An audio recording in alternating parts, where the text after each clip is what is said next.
Küresel ısınmayla beraber ortaya çıkan iklim değişikliği, dünyada artan orman yangınları, sel, fırtına ve kuraklık afeti ile beraber bir artış yaşanmıştır.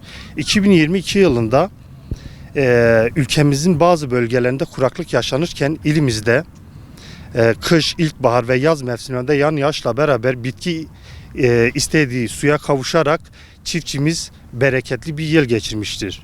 Fakat 2022 sonbahar ayının geçişiyle beraber yağışlar kesilmiş, ülkemizde ve ilimizde sıcakların normalin üzerinde seyretmesiyle beraber kışın bir kar kıtlığı yaşanmıştır. Bu da olağanüstü bir kuraklığa sebep olmuştur. Geçmiş yıllarda yaz kuraklığını gözlemlerken şimdi ise kış kuraklığı görülmeye başlanmıştır. Toprağın suya doyması gerekiyor. Bu yıl kardan bir bereket alamadık. İnşallah yağmurun bereketinden faydalanırız. Ümidimiz ilkbahar ve yaz aylarında yağışlarla beraber bitkinin istediği suya kavuşmasıdır. Uzmanlar gelecekte kuraklığın ve su sıkıntısının devam edeceğini öngörmektedir.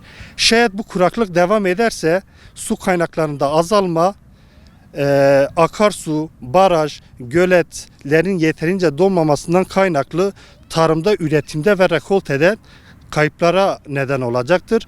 Bu da gıda fiyatlarının artışına neden olacaktır. Kuraklıkla mücadele ve tedbirlerin alınması gerekiyor. Su kaynaklarının suyun kullanıldığı her alanda su tasarrufu açısından toplumun ve çiftçinin bilinçlendirilmesi gerekiyor.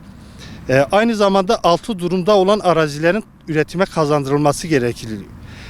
Doğal çevre, yeşil alanlar, tarım arazileri, orman alanları korunmalı, ağaçlandırma alanları artırılmalıdır.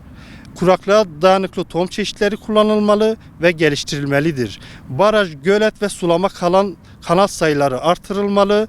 Yağmur ve kar suyu hasadı projeleri geliştirilmelidir. Geçmişten ders alarak geleceğimizi inşa etmemiz gerekiyor. Örneğin döneminin başbakanı veya ekonomi bakanı olan Hazreti Yusuf 7 yıllık bolluk döneminde silolarda tahılları depolamış. 7 sene geçecek kuraklık dönemine tedbir almıştır. Böylelikle tahılı ihraç ederek hem ülkesinin ekonomisini kalkındırmış hem de kıtlığın önüne geçmiştir. Çiftçilerimizin bereketli bir yıl geçirmesini diliyorum. Teşekkür ederim.